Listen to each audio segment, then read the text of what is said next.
Hi friends.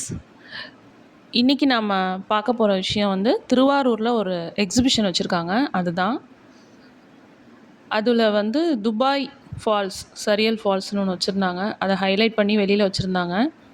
Entrance ticket ஒருத்தருக்கு 80 rupees வாங்கிட்டு உள்ளே போனோன்னே நமக்கு பேர்ட்ஸை வந்து நிறையா பேர்ட்ஸு, பப்பீஸ், நாய்க்குட்டி, அப்புறம் மற்ற கோழி வகைகள்லாம் நிறையா வச்சுருந்தாங்க. அதை சுற்றி பார்த்துட்டு வெளியில் வந்தோம்னா இந்த ஃபால்ஸ் இருக்குது.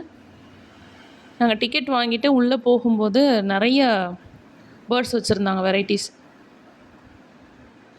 காக்டெயில், லவ் பேர்ட்ஸ், எனக்கு நிறைய இதுக்கு பேர்லாம் தெரியல. புறாலேயே நல்லா பெரிய பெரிய சைஸ்லலாம் புறா இருந்துச்சு. இதெல்லாம் கூண்டுக்குள்ளே அடைச்சி வச்சுருந்தாங்க. சைட்லேயே வந்து மரம் மாதிரி செட் பண்ணி அங்கே அந்த குட்டி குட்டி சிட்டுக்குருவி மாதிரி சின்ன சைஸ்க்கு குருவிங்க அதெல்லாம் நிறையா ஓப்பனாகவே விட்டுருந்தாங்க. ஒரு சில புறாவும் வெளியிலேயே இருந்துச்சு.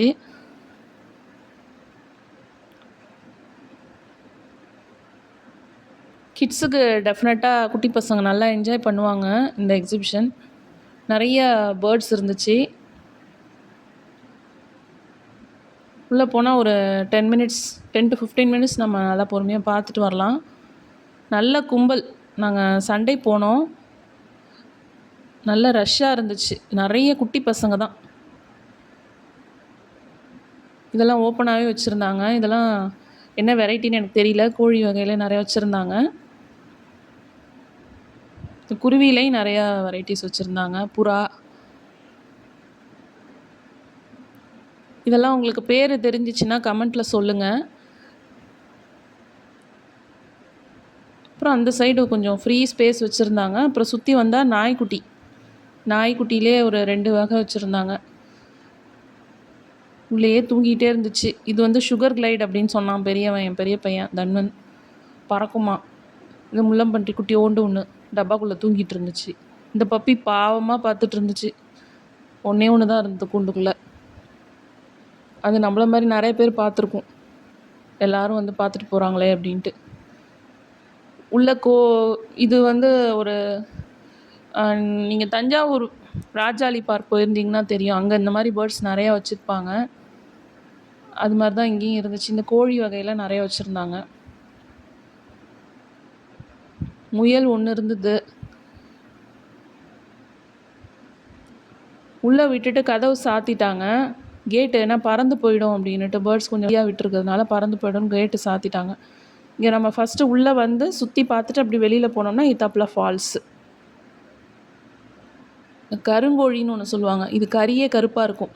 ரொம்ப ஸ்ட்ரென்த்துன்னு சொல்லுவாங்க. இந்த கோழி தனியாக ஒரு இதில் வச்சுருந்தாங்க. எல்லாம் குண்டு குண்டாக பெருசாக இருந்துச்சு. ஹெல்த்தியான பேர்ட்ஸாக இருந்தது பார்க்க.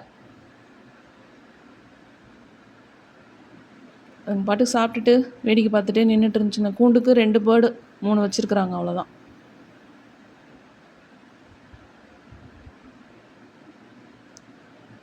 சுற்றி ஒரு ரவுண்டு வந்துட்டு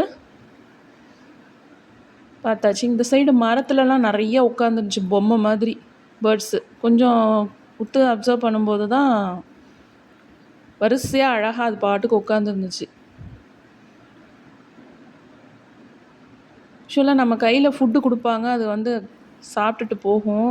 ஏற்காடில் உள்ள பார்க்கு நாங்கள் அங்கெல்லாம் போயிருக்கோம். அதனால் எனக்கு தெரியும். ராஜாளி பார்க்கு அங்கேயுமே தஞ்சாவூரில் உள்ளது, ஏற்காடில் உள்ள பீக்கு பார்க் அங்கெல்லாம் கையில் நமக்கு ஃபுட்டு கொடுத்துருவாங்க. கொடுத்துட்டு அது பறந்து வந்து சாப்பிட்டுட்டு போகும். இங்கே ஜஸ்ட்டு கும்பல் நிறையா டக்குன்னு உள்ளே விடுறாங்கலாம். க்ளீனாக கையெல்லாம் கழுவிட்டு தான் உள்ளே வர சொல்லுவாங்க. ஃபஸ்ட்டு உள்ளே போகும்போதே பேர்ட்ஸை பார்த்துட்டு போகிறோம் நம்ம.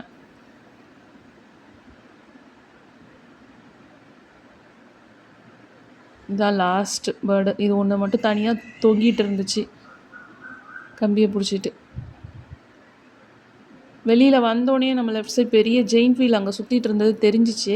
அடுத்து நமக்கு வந்து செல்ஃபி ஸ்பாட்டிங் அரேஞ்ச் பண்ணியிருந்தாங்க. ஒரு 4-5 பிளேஸ், ஊஞ்சல் மாதிரி, அப்புறம் உட்டு மாதிரி, மரம் மாதிரி, அதெல்லாம். அப்புறம் நேராக போனோம்னா அந்த ஃபால்ஸு, சரியல் ஃபால்ஸுன்னு நல்ல லைட் செட்டிங் நல்லா இருந்துச்சு. கிட்டக்க போகும்போது நம்ம அங்கே போய் நின்று தண்ணியில் நின்று கிட்டக்கையும் போய் பார்க்கலாம் அந்த ஃபால்ஸ்லாம்.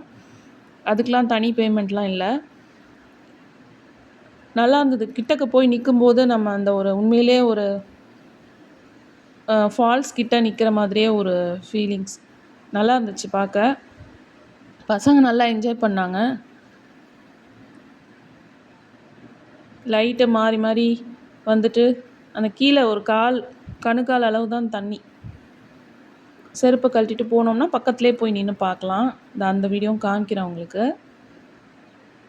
நாங்கள் கிட்டக்க போகிறோம். நிறைய பேர் நின்று வீடியோ எடுத்துகிட்டு இருந்தாங்க, ஃபோட்டோஸ்லாம் எடுத்துகிட்டு இருந்தாங்க. ஒரு டிஃப்ரெண்ட்டாக இருந்தது. எக்ஸிபிஷனில் இது மாதிரி வச்சதில்லை, இதான் ஃபஸ்ட் டைம் நான் பார்க்குறது.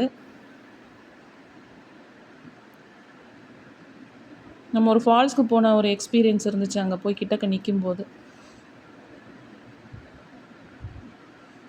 அடுத்து நேராக உள்ளே போனோன்னே ஒரு 4 கடை தாங்க இருந்துச்சு. ஒரு கடையில் வெளியிலேயே அந்த குட்டி குட்டி பசங்க சமைக்கிற மாதிரி குட்டி குட்டி ஜாமான்லாம் இருந்துச்சு. அடுத்து கேம்ஸு, இந்த பால் போடுறது, ஷூட் பண்ணுறது, அந்த மாதிரி கேம்ஸ்லாம் வச்சுருந்தாங்க. அப்புறம் கிச்சன் வேர், வீட்டுக்கு தேவையான பொருள்கள் எல்லாமே இருந்துச்சு. நாங்கள் எதுவும் வாங்கலை, ஜஸ்ட்டு சுற்றி பார்த்தோம். பசங்க இந்த ஸ்டேஷ்னரி ஐட்டம்ஸு, பொம்மை மாதிரி பென்சில், பொம்மை ஷேப்பில் பென்சிலு, நிறைய வெரைட்டிஸ் ஆஃப் ரப்பரு, அதெல்லாம் ஷார்ப்னர், ஸ்கேலு எல்லாமே இருந்தது. எல்லாம் வாங்கி கொடுத்து ஏற்பட்டது வீட்டில் வீணாக போய் தான் கிடக்கு பசங்களுக்கு. அதெல்லாம் எதையும் வாங்கக்கூடாதுன்னு சொல்லியாச்சு. பசங்களும் கேட்கல, எடுத்து பார்த்துட்டு தான் இருந்துச்சுங்க. மற்றபடி எல்லா எக்ஸிபிஷன்லையும் இருக்கிற அதே திங்ஸ் தான். கிச்சனுக்குள்ளது, அப்புறம் நம்ம எலக்ட்ரிக்கல் ஒர்க்கு செய்கிறதுக்கு, அப்புறம் ஸ்க்ரூ ட்ரைவரு, ஸ்பேனர் கழட்டுறது கோக்குறதுக்கெலாம் தேவையானது எல்லாமே இருந்துச்சு. எல்லாத்தையும் எடுத்து பார்த்துட்டே வந்துட்டு இருந்துங்க அந்த பசங்க.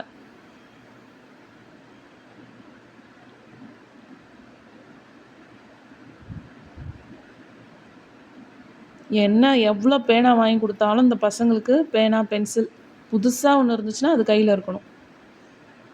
எல்லாத்தையும் பார்த்துட்டே இருந்துச்சு. அவன் கையில் கையில் இருக்க ஸ்ட்ரா, பிளாஸ்டிக் ஸ்ட்ரா, அதெல்லாம் வேண்டான்னு சொல்லியாச்சு.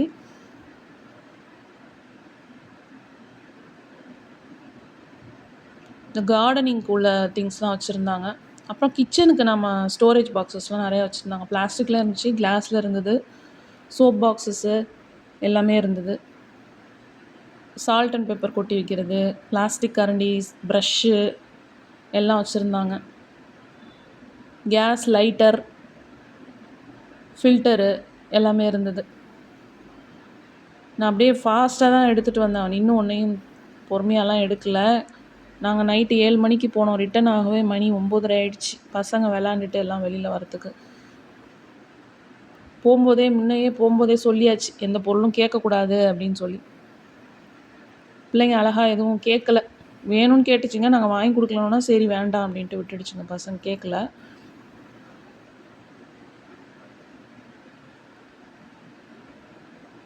யூஸ்வலாக ஸ்டூடெண்ட்ஸ் லீவ் டைமில் தான் ஸ்கூல் ஸ்டூடெண்ட்ஸ்க்கு ஸ்கூல் எக்ஸாம் முடிஞ்சு லீவ் வர டைமில் தான் வைப்பாங்க எக்ஸிபிஷன். இப்போ என்னவோ அது நடுப்புற வச்சுருக்காங்க. ஆனால் நல்லா தான் இருந்துச்சு போய் பார்க்க. இதெல்லாம் பிளாஸ்டிக் கப்ஸு எல்லாம் வச்சுருந்தாங்க, வாட்டர் பாட்டில்ஸ். பட் அந்த பாட்டில்ஸ்லாம் நம்ம அதெல்லாம் குவாலிட்டியாக இல்லை, பசங்களுக்கு ஸ்கூலுக்குலாம் கொடுக்க முடியாது. அப்புறம் 90s கிட்ஸ் மிட்டாய், அதுக்கு ஒரு ஸ்டால் போட்டிருந்தாங்க. ஸ்நாக்ஸுக்கு ஒரு ஸ்டால், அவ்வளோதான். இவ்வளோ தான் கடை, ஒரு 3 கடை தான் இருந்துச்சு. திரும்பினோம்னா அந்த பக்கம் கேம்ஸு, நம்ம ரைட் சைடு திரும்பினோன்னா. அப்புறம் வந்துட்டோம்னா ஃபுட் கோர்ட்டும் கேம்ஸும், ஜெயிண்ட் வீலு, ட்ராகன், ட்ரெயின், அது மாதிரி. இப்போ ஃபுட் கோர்ட் போனோடனே பசங்க ஃபஸ்ட்டு கண்ணில் பட்டது பஞ்சு மிட்டாய் பார்த்தோன்னே சின்னது எனக்கு பஞ்சு மிட்டாய் வேணும்னு வாங்கியாச்சு. எல்லாமே 80 ருபீஸ், எதை எடுத்தாலும் 80 ருபீஸ். சாப்பிட்றதும் சரி, உள்ள என்ட்ரன்ஸ் டிக்கெட்டும் சரி, அந்த சைடு கேம்ஸு அதெல்லாம் ஒன்று 50 ருபீஸ் இருக்குது, ஒன்று 80 ருபீஸ் இருக்குது.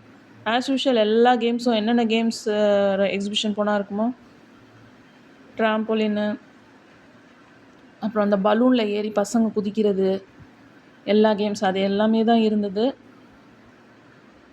சின்னது பஞ்சு மிட்டாய் வாங்கிட்டான் சின்னவன். பெரியவன் ஸ்ப்ரிங் ரோல் வாங்கிட்டான். ஆயிலாக தான் இருந்துச்சு. சரி ஒரு நாள் கேட்குறாங்களேன்னு வாங்கி கொடுத்தாச்சு. அப்புறம் எக்ஸிபிஷன் போனால் மிஸ் பண்ண முடியாத ஒரு விஷயம் அப்பளம் ஒன்று வாங்கி ஷேர் பண்ணியாச்சு. நிறைய குட்டி பசங்க, என் பசங்களோட ஃப்ரெண்ட்ஸ்லாம் வந்திருந்தாங்க. எவ்வளோ கும்பலாக இருக்குது பாருங்கள். அதில் ஒரு குழந்த வேற ஆஃபீஸ்லேருந்து அனௌன்ஸ் பண்ணுறாங்க, ஒரு பொண்ணு தனியாக உட்காந்துருக்கு, வச்சுட்டு போங்க, யாருன்னு வந்து பாருங்கள், பேரண்ட்ஸ் இருந்தீங்கன்னா வாங்கன்னு. ஸோ கும்பலில் கையை விடவே இல்லை, பிள்ளைங்கள கையில் பிடிச்சிக்கிட்டே போனோம். இதெல்லாம் குட்டி பசங்க சுற்றுறதுக்கு.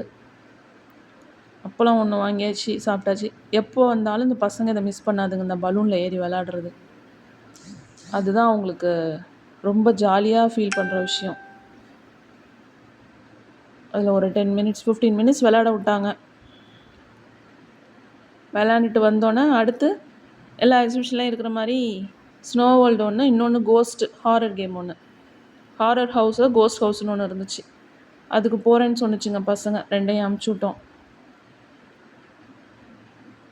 இல்லை மற்ற கேம்ஸ் இதெல்லாம் இருந்தது, சும்மா ஷூட் பண்ணேன். நான்லாம் எந்த ரைடும் போகல. யூஸ்வலாக இதில் நான் விரும்ப மாட்டேன், எனக்கு கொஞ்சம் பயமும் கூட, அதனால் நான் போக மாட்டேன். போனால் இந்த ட்ரெயினில் தான் போவேன். இந்த தடவை பசங்க அது வேணான்னுடுச்சுங்க, அதனால் போகலை. இந்த ஹாரர் கேவுக்குள்ளே தான் போயிட்டு வந்துட்டு ஒன்றுமே இல்லைன்னுடுச்சுங்க பசங்க. இந்த வீடியோ உங்களுக்கு பிடிச்சிருக்குன்னு நினைக்கிறேன். சப்ஸ்கிரைப் பண்ணுங்கள், கமெண்ட் பண்ணுங்கள், ஷேர் பண்ணுங்கள், லைக் பண்ணுங்கள். தேங்க்யூ.